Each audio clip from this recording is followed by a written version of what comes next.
তারিখটা ছিল 2025 সালের 29শে সেপ্টেম্বর। সকালের নরম আলো তখন ব্রিটেনের একটি সুন্দর সিমছাম অ্যাপার্টমেন্টের জানালায় এসে পড়েছে। প্রতিদিনের মতোই ঘুম থেকে উঠে 21-22 বছর বয়সী এক প্রবাসী তরুণী হাতে একটি মোবাইল ফোন তুলে নেয়। দেশ থেকে 1000 মাইল দূরে থাকলেও প্রতিদিন সকালে অন্তত একবার মায়ের সঙ্গে কথা না বলে তার দিন শুরু হতো না। সেই অভ্যাস থেকেই সে মায়ের নম্বরে ফোন করে। ওপাশে রিং হতে থাকে, একবার, দুবার, তিনবার, কিন্তু ফোন কেউ রিসিভ করে না। প্রথমে মেয়েটি বিষয়টিকে খুব একটা গুরুত্ব দেয়নি।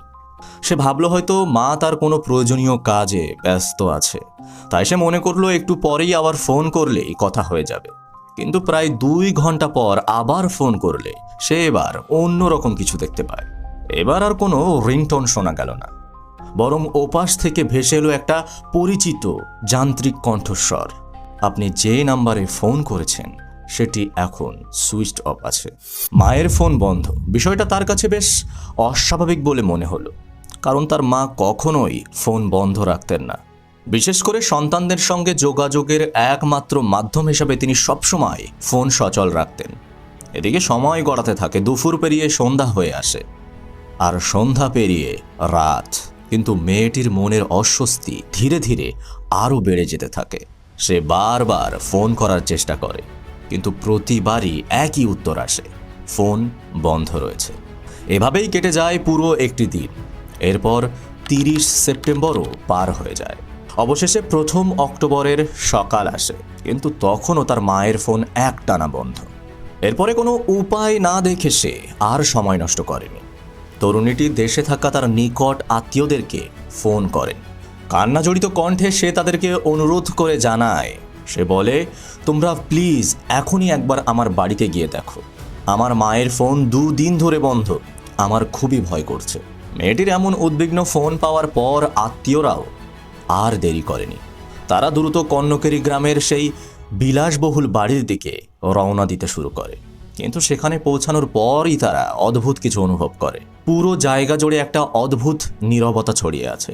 বাড়ির বিশাল গেটের সামনে গিয়ে তারা দেখেন সেখানে একটি বড় তালা ঝুলছে। এরপরে তারা আশেপাশের প্রতিবেশীদের সঙ্গে কথা বলেন।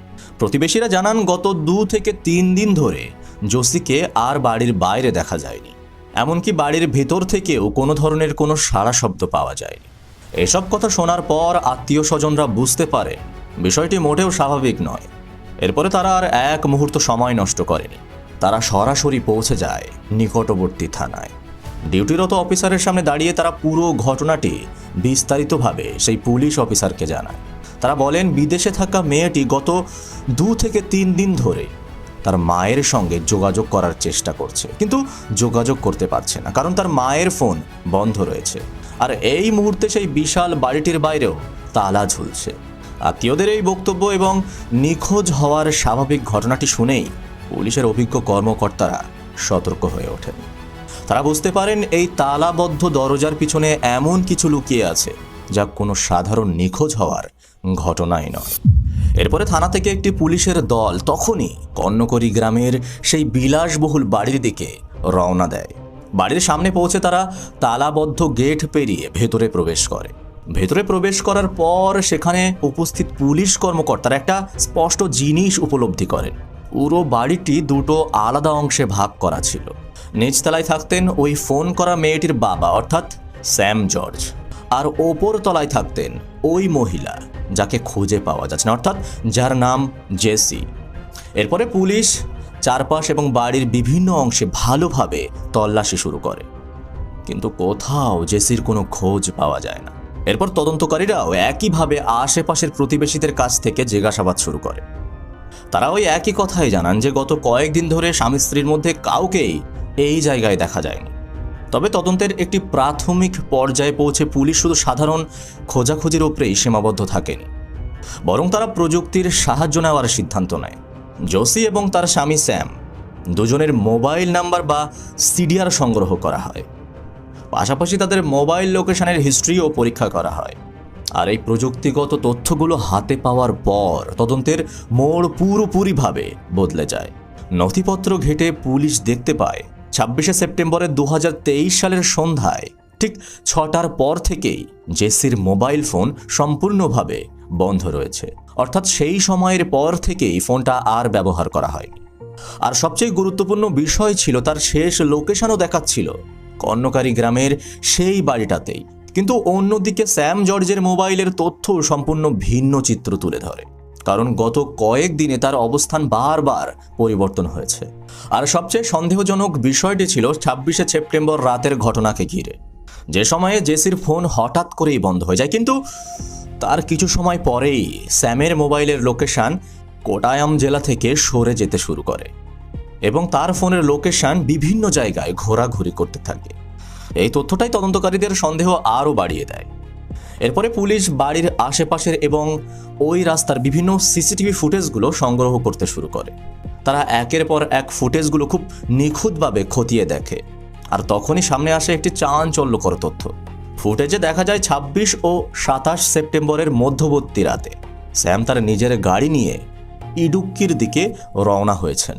কিন্তু আরও গুরুত্বপূর্ণ বিষয় ছিল পরদিন ভোরে তিনি আবার একাই ফিরে আসেন। পুরো ফুটেজে তখন কোথাও জেসির উপস্থিতি দেখা যায়নি, কিন্তু এদিকে তার শেষ ফোনের লোকেশন যে ওই বাড়ির ভিতরেই ছিল, এই কথাটা পুলিশকে বারবার চিন্তা করতে বাধ্য করছিল। এরপরে এমন সব তথ্য সামনে আসার পর পুলিশের মনে আর কোনো সংশয় রইল না। তারা প্রায় নিশ্চিত হয়ে যায় যে জেসির নিখোঁজ হওয়ার ঘটনার সঙ্গে স্যাম জর্জের অর্থাৎ জেসির হাজবেন্ডের কোনো সরাসরি সম্পর্ক রয়েছে। এরপরে স্যামকে আটক করার জন্য পুলিশ তার বর্তমান অবস্থান ট্র্যাক করতে শুরু করে, কিন্তু স্যাম এক জায়গায় অবস্থান করছিলেন না, বরং সে ক্রমাগত নিজের লোকেশন পরিবর্তন করছিল। এক পর্যায়ে দেখা যায় সে কেরালার সীমান্ত পেরিয়ে কর্ণাটকের দিকে চলে গেছে। অবশেষে তার সর্বশেষ অবস্থান শনাক্ত করা হয় মহীশূর শহরের একটি এলাকায়। এই অবস্থায় কেরালার পুলিশ আর সময় নষ্ট করেনি। তারা দ্রুত বেঙ্গালুরু এবং মহীশূর পুলিশের সঙ্গে যোগাযোগ শুরু করে। এরপরে যৌথ অভিযান বা জয়েন্ট অপারেশন টিম গঠন করা হয়। এরপরে 3 অক্টোবরে পুলিশ মহীশূরের একটি হোটেলে অভিযান চালায়।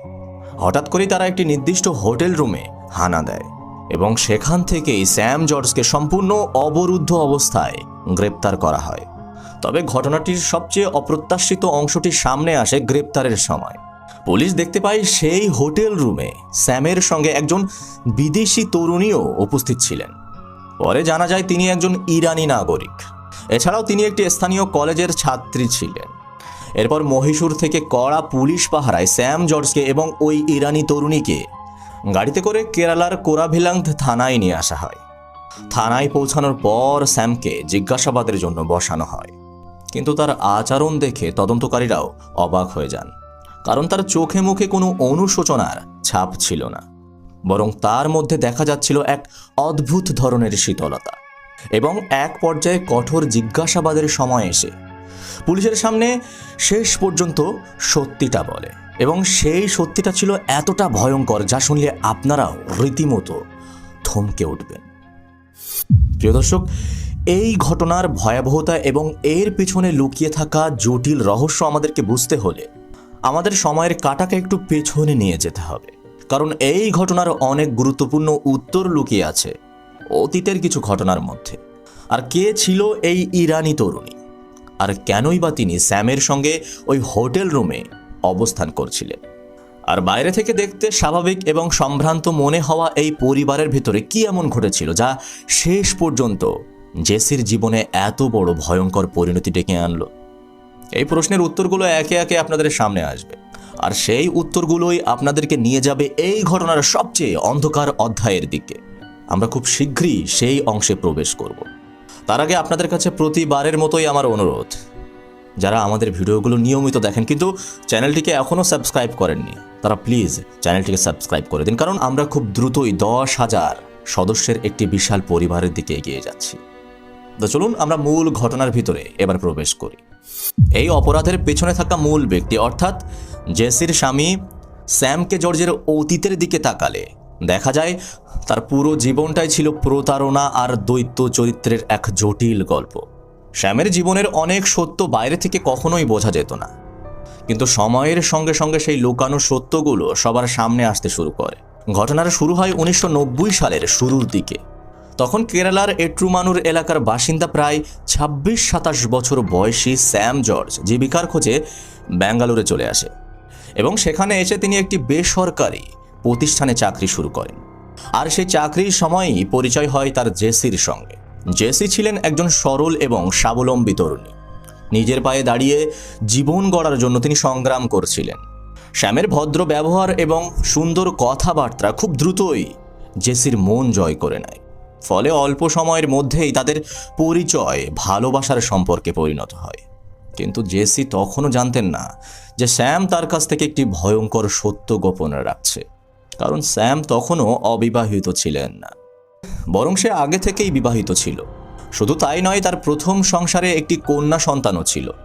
কিন্তু জেসির সরলতার সুযোগ নিয়ে স্যাম নিজেকে অবিবাহিত এবং একা মানুষ হিসাবে পরিচয় দেয়। এরপরে সে বছরের পর বছর জেসির সঙ্গে প্রেমের সম্পর্ক চালিয়ে যেতে থাকে। দীর্ঘ 4 বছর এই সম্পর্ক চলাকালীন জেসি কোনোভাবেই সত্যটা জানতে পারেনি। তবে একসময় স্যামের এই গোপন সম্পর্কের খবর তার প্রথম স্ত্রীর কানে চলে যায়। এরপর থেকেই তাদের সংসারে শুরু হয় এক তীব্র অশান্তি। পরিস্থিতি ধীরে ধীরে আরও খারাপ হতে থাকে। অবশেষে 1994 সালের মাঝামাঝি সময়ের দিকে স্যামের প্রথম স্ত্রী তাকে ছেড়ে চলে যাওয়ার সিদ্ধান্ত নেন। প্রথম স্ত্রী চলে যাওয়ার পর স্যামের সামনে নতুন একটি সুযোগ তৈরি হয়। জেসিকে পুরোপুরি নিজের জীবনে নিয়ে আসার পথ তখন অনেকটাই সহজ হয়ে যায়। এরপরে 1994 সালের শেষের দিকে স্যাম এবং জেসি বিয়ে করার সিদ্ধান্ত নেন। কিন্তু এই সম্পর্ক কোনোভাবেই মেনে নিতে রাজি ছিলেন না স্যামের পরিবার। পরিবারের সদস্যরা শুরু থেকেই এই সম্পর্কের তীব্র বিরোধিতা করছিলেন। ফলে কোনো চার্চে বা ধর্মীয় নিয়ম অনুযায়ী তাদের বিয়ে করা সম্ভব হয়নি। এছাড়াও কিছু আইনি জটিলতার কারণে আইনগতভাবেও তাদের বিয়ে হয়নি। তবে এসব বাধা থাকা সত্ত্বেও তারা একসঙ্গে থাকার সিদ্ধান্তে অটল ছিল। ধীরে ধীরে সমাজের কাছে স্যাম জোশিকেই নিজের স্ত্রী হিসাবে পরিচয় দিতে শুরু করে, আর তারা স্বামী স্ত্রী হিসাবেই একসঙ্গে বসবাস শুরু করে। বিয়ের কয়েক বছর পর তারা আবারও ভালো ভবিষ্যতের আশায় বিদেশে যাওয়ার পরিকল্পনা করেন। এরপর 1990-এর দশকের শেষ ভাগে এই দম্পতি সৌদি আরবের জেদ্দায় পাড়ি জানান এবং সেখানে স্যাম একটি ভালো প্রতিষ্ঠানে চাকরিও পেয়ে যান। অন্যদিকে জেসিও সংসারের দায়িত্ব সামলানোর পাশাপাশি কঠোর পরিশ্রম করতে শুরু করেন। ধীরে ধীরে তাদের জীবন আর্থিকভাবে অনেকটাই স্থিতিশীল হয়ে ওঠে। সৌদি আরবে থাকাকালীন তাদের পরিবারেও নতুন সদস্যের যোগ হতে থাকে। একসময় তাদের সংসারে 2টি পুত্র সন্তান এবং একটি কন্যা সন্তানের জন্ম হয়। বিদেশে থাকা ওই জীবনে বছরের পর বছর কঠোর পরিশ্রমের মাধ্যমে তারা প্রচুর অর্থ উপার্জন করে এবং সেই অর্থ দিয়েই সন্তানদের বিদেশের নামী প্রতিষ্ঠানে পড়াশোনার সুযোগ করে দেন। বাইরে থেকে দেখলে মনে হতো তারা একটি সুখী এবং বিত্তশালী পরিবার। সবকিছুই যেন খুব সুন্দরভাবেই এগিয়ে চলছে, কিন্তু বাস্তবতা ছিল সম্পূর্ণ ভিন্ন। কারণ এই দীর্ঘ প্রবাসের জীবনের আড়ালেই লুকিয়ে ছিল এক ভয়ঙ্কর অন্ধকার সত্য। বছরের পর বছর জেসিকে মানসিক এবং শারীরিক নির্যাতনের শিকার হতে হয়েছিল। আর সেই নির্যাতনের ইতিহাস ধীরে ধীরে এমন এক ভয়ঙ্কর পরিণতির দিকে এগিয়ে যায় যা এক সময় তাদের পুরো পরিবারকেই নাড়িয়ে দেবে। সৌদি আরবের সেই সচ্ছল জীবন আর সন্তানদের সাফল্যের আড়ালে জোশির জীবনে ধীরে ধীরে জমতে শুরু করেছিল কষ্টের এক অন্ধকার অধ্যায়। বছরের পর বছর ধরে তার উপরে চলা মানসিক এবং শারীরিক নির্যাতন ভারতে ফিরে আসার পর আরও ভয়ঙ্কর রূপ নিতে শুরু করে। জেসির প্রতি স্যামের উদাসীনতা এবং দূরত্ব দিন দিন বেড়েই চলছিল। আর এর পিছনেই ছিল স্যামের এক অদ্ভুত মানসিক বিকৃতি। 50 বছর পেরিয়ে যাওয়ার পরেও সে নিজের আসল বয়স গোপন রাখতে চাইত, বরং সমাজের কাছে নিজেকে একজন ধনী, অবিবাহিত এবং সফল যুবক হিসাবে তুলে ধরতেই বেশি পছন্দ করত। নতুন নতুন সম্পর্কে জড়ানো এবং অল্প বয়সী তরুণীদের আকৃষ্ট করার প্রতি তার ছিল প্রবল আসক্তি। আর সেই নেশা থেকেই 2014 সালে প্রায় 57 বছর বয়সে স্যাম একটি অপ্রত্যাশিত সিদ্ধান্ত নেয়। সে কেরালার একটি গান্ধী বা এমজি ইউনিভার্সিটির স্কুল ট্যুরিজম স্টাডিজে ভর্তি হয়। সেখানে সে master of travel and tourism management কোর্সে পড়াশোনা শুরু করে। তবে একজন বয়স্ক মানুষের এই বয়সে বিশ্ববিদ্যালয়ে ভর্তি হওয়ার উদ্দেশ্য উচ্চশিক্ষা ছিল না, বরং এর আড়ালে ছিল অন্য এক পরিকল্পনা, তরুণীদের সঙ্গে পরিচয় তৈরি করা এবং তাদের বিশ্বাস অর্জন করার জন্যেই সে এই পথ বেছে নিয়েছিল। ঠিক এই বিশ্ববিদ্যালয়ে পড়ার সময়ই স্যামের সঙ্গে পরিচয় হয় ইরানি একটি তরুণীর, যাকে পরবর্তীতে পুলিশ মহীশূরের একটি হোটেল রুম থেকে উদ্ধার করে, যে ঘটনাটা আপনারা ইতিপূর্বে শুনেছিলেন। তিনি ছিলেন একজন বিদেশি শিক্ষার্থী। উচ্চশিক্ষার জন্য তিনি ভারতে এসেছিলেন। স্যামের বিলাসবহুল জীবনযাপন, দামি গাড়ি, সুন্দর কথাবার্তায় তিনি খুব সহজেই প্রভাবিত হয়ে পড়েন। ফলে তিনি বিশ্বাস করতে শুরু করেন যে স্যাম একজন ধনী এবং অবিবাহিত ব্যক্তি। এরপরে স্যামও এই ভুল ধারণাকে কাজে লাগায়। সে ওই তরুণীকে বিয়ের প্রতিশ্রুতি দিতে শুরু করে। পাশাপাশি প্রায় তাকে কর্ণকারী গ্রামের সেই বাংলোয় সে নিয়ে আসতো। কিন্তু স্যামের এই দ্বৈত জীবনের সবচেয়ে বড় বাধা ছিল জেসি, অর্থাৎ তার স্ত্রী। কারণ যখনই স্যাম কোনো বিদেশি বা অল্প বয়সী তরুণীকে বিয়ের স্বপ্ন দেখিয়ে নিজের বাড়িতে নিয়ে আসতো, জেসি তাদের সামনে দাঁড়িয়ে সত্যটা জানিয়ে দিতেন। তিনি স্পষ্টভাবে বলতেন যে তিনি স্যামের বৈধ স্ত্রী, আর স্যাম একজন প্রতারক, যে এর আগেও অনেক মেয়েকে মিথ্যা কথা বলে বিভ্রান্ত করেছে। জেসির এই সাহসী অবস্থান বারবার স্যামের পরিকল্পনাকে ভেঙে দিচ্ছিল। ফলে স্যামের মধ্যে তার প্রতি ক্ষোভ আরও বাড়তে থাকে। পরিস্থিতি আরও জটিল হয়ে ওঠে 2018 সালে। সেই সময় যখন জেসি আদালতের দ্বারস্থ হন। স্বামীর দীর্ঘদিনের নির্যাতনের বিরুদ্ধে তিনি আইনি লড়াই শুরু করেন। তিনি স্যামের বিরুদ্ধে মামলা দায়ের করে খোরপোশ দাবি করেন। তবে আদালতে স্যাম ভিন্ন ধরনের যুক্তি দেয়। সে দাবি করে যে তাদের বিয়ে যেহেতু কোনো চার্চে বা রেজিস্ট্রি অফিসে আনুষ্ঠানিকভাবে নথিভুক্ত হয়নি, তাই জেসিকে কোনো অর্থ দেওয়ার দায়িত্ব তার নেই। কিন্তু আদালত সেই যুক্তি গ্রহণ করেনি, বরং দীর্ঘদিন একসঙ্গে স্বামী স্ত্রী হিসাবেই বসবাস করার বাস্তবতাকে গুরুত্ব দেওয়া হয়। ফলে আদালত জেসির পক্ষেই রায় দেয়। শুধু তাই নয়, কর্ণকারী গ্রামের বাংলোর উপরের তলায় থাকার আইনি অধিকারও জেসি ফিরে পান। তবে একই বাড়িতে থাকলেও তাদের সম্পর্ক তখন স্বাভাবিক ছিল না। ওপর নিচতলায় থাকা এই দুজন মানুষের সম্পর্ক একসময় চরম শত্রুতায় পরিণত হয়েছিল। একদিকে চলছিল জেসির আইনি লড়াই, অন্যদিকে চলছিল ইরানি তরুণীর সঙ্গে স্যামের নতুন সম্পর্ক। ফলে তাদের ভেতরে হিংস্র মানসিকতা ধীরে ধীরে আরও ভয়ঙ্কর হয়ে উঠতে থাকে।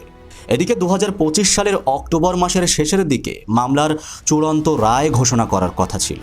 স্যাম বুঝতে পারছিল আদালতের রায় সম্ভবত জেসির পক্ষেই যাবে, আর যদি সেটাই হয় তাহলে তাকে নিজের সম্পত্তির বড় একটি অংশ জেসিকে দিতে হতে পারে। শুধু তাই নয়, ইরানি তরুণীর সামনে সে যে মিথ্যা গল্পের জাল তৈরি করেছিল সেটাও ভেঙে পড়ার আশঙ্কা ছিল। ফলে সে নিজেকে চারদিক থেকে কোণঠাসা বলে মনে করতে শুরু করে। আইনের মাধ্যমে জেসিকে কোনোভাবেই হারানো সম্ভব নয়, স্যাম সেটা বুঝতে পারে, এবং এই বুঝতে পারা থেকেই সে এক ভয়ঙ্কর পরিকল্পনা করার কথা ভাবতে শুরু করে। নিজের সম্পত্তি এবং অবৈধ সম্পর্ককে বাঁচানোর জন্য সে ধীরে ধীরে একটি ভয়ঙ্কর সিদ্ধান্তের দিকে এগিয়ে যায়। আর তখনই জেসিকে নিজের পথ থেকে চিরতরে সরিয়ে দেওয়ার নৃশংস পরিকল্পনা তার মনে জায়গা নিতে শুরু করে। এরপর আসে 2025 সালের সেপ্টেম্বর মাসের মাঝামাঝি সময়ের একটি দিন। এই দিনে স্যাম নিজের গাড়ি নিয়ে বাড়ি থেকে প্রায় 60 কিলোমিটার দূরে ইডুক্কি জেলার এক নির্জন পাহাড়ি এলাকায় যায়। সেখানে জনমানবহীন রাস্তার পাশে একটি প্রায় 50 ফুট গভীর গিরিখাত বা খাদ খুঁজে বের করে। জায়গাটি যে গুম করার জন্য উপযুক্ত তা নিশ্চিত করতে স্যাম নিজের মোবাইল দিয়ে সেই গভীর খাদের কয়েকটি ছবিও তুলে রাখে। এরপর সে স্থানীয় বাজার থেকে একটি বড় ধারালো অস্ত্র কেনে এবং সেই ধারালো অস্ত্রটি গোপনে নিজের বাড়ির ভেতরে লুকিয়ে রাখে। এরপর আসে সেই দিনটি, অর্থাৎ 26 সেপ্টেম্বর 2025। সেই অভিশপ্ত দিনটিতে স্যাম পরিকল্পনা মাফিক তার গ্রামের সেই বাড়িতে ফিরে আসে। সন্ধ্যা নেমে আসার পর সে নিঃশব্দে সিঁড়ি দিয়ে উপরতলায় জেসির ঘরে প্রবেশ করে। সেখানে কোনো একটি পারিবারিক বিষয় নিয়ে সে জেসির সঙ্গে ইচ্ছাকৃতভাবে তীব্র তর্কে লিপ্ত হয়। ঝগড়া যখন চরমে পৌঁছায় তখন জেসির অসতর্কতার সুযোগ নিয়ে স্যাম আচমকা তার উপর ঝাঁপিয়ে পড়ে এবং অত্যন্ত শক্ত হাতে তার গলা চেপে ধরে। অবশ্য জেসি নিজেকে আপ্রাণ বাঁচানোর জন্য চেষ্টা করেছিলেন, কিন্তু স্যামের সেই পাশবিক শক্তির কাছে তিনি হেরে যান। ফলে শ্বাসরোধের কারণে কিছুক্ষণের মধ্যেই জেসির দেহ নিথর হয়ে পড়ে। হত্যাকাণ্ড সম্পন্ন করেই স্যাম প্রমাণ লোপাটের জন্য অত্যন্ত ঠান্ডা মাথায় একের পর এক পদক্ষেপ নিতে শুরু করে। সে সবার আগে জেসির দুটি মোবাইল ফোন বন্ধ করে দেয়, যাতে টাওয়ার লোকেশনের মাধ্যমে কেউ জেসির অবস্থান বা মৃত্যুর সময় ট্র্যাক করতে না পারে। এরপরে সে গভীর রাত পর্যন্ত অপেক্ষা করতে থাকে। চারপাশ যখন সম্পূর্ণ নিস্তব্ধ হয়ে যায় তখন জেসির মরদেহটি ভারী কাপড়ে মুড়িয়ে অত্যন্ত গোপনে নিজের গাড়ির পেছনের অংশে তুলে নেয়। এরপরে তার সেই নির্ধারিত করা গন্তব্যের দিকে গাড়ি চালিয়ে যেতে শুরু করে এবং সেখানে গিয়ে সেই মরদেহটি বার করে গভীর খাদের ভিতরে ফেলে দেন, অর্থাৎ সেই 50 ফুট গভীর খাদের ভিতরে। এর পরদিন সকালে অর্থাৎ কর্ণকেরি গ্রামে ফিরে আসার পর স্যাম নিজের গাড়িকে শহরের একটি অত্যন্ত ব্যস্ত এবং জনবহুল অঞ্চলে রেখে আসে, যাতে সিসিটিভি ক্যামেরায় তার গতিবিধি সহজে কেউ নির্দিষ্ট করতে না পারে। সবশেষে নিজেকে সম্পূর্ণ নির্দোষ প্রমাণ করার জন্য সে একটি মিথ্যা ঘটনা তৈরি করে ইরানি সেই বান্ধবীকে ফোন করে। এরপরে মহীশূরের বিখ্যাত দশেরা উৎসব দেখানোর বাহানা দিয়ে কেরালা ছেড়ে কর্ণাটকের দিকে রওনা হয়ে যায়। এভাবে সমস্ত সূত্র ধ্বংস করে দিয়ে স্যাম নিজেকে সম্পূর্ণ নিরাপদ বলে মনে করেছিল, কিন্তু সে জানতো না যে প্রযুক্তির আধুনিক যুগে অপরাধী যতই চালাক হোক না কেন কোথাও না কোথাও নিজের অজান্তেই সে প্রমাণ রেখে যায়। প্রিয় দর্শক, আমাদের চারপাশে প্রায় এমন নৃশংস এবং প্রতারণার ঘটনা ঘটছে যা আমরা প্রতিদিন খবরের কাগজে কিংবা বিভিন্ন মাধ্যমে দেখতে পাই। কিন্তু দুঃখের বিষয় হলো এই ঘটনা দেখার পরেও আমরা অনেক সময় যথেষ্ট সতর্ক হই না। কোনো মানুষকে বিশ্বাস করার আগে বা তাকে ভালোবাসার আগে কখনোই চোখ বন্ধ করে অন্ধের মতো ভরসা করবেন না। তার অতীত কী ছিল, তার আগের জীবন কেমন ছিল, সেসব বিষয়ে যতটা সম্ভব খোঁজ নেওয়ার চেষ্টা করুন, কারণ একটি ভুল বিশ্বাস অনেক সময় পুরো জীবনকে বদলে দিতে পারে। তাই কোনো সম্পর্কে জড়ানোর আগে একটু যাচাই করা অবশ্যই জরুরি। মনে রাখবেন, একটি মিথ্যা সম্পর্কের চেয়ে সাময়িক সন্দেহ অনেক ভালো। আমি চাই আপনারা আমাদের এই চ্যানেলের প্রতিটা ভিডিও থেকে শুধু রোমাঞ্চকই নয়, কিছু গুরুত্বপূর্ণ শিক্ষাও গ্রহণ করুন।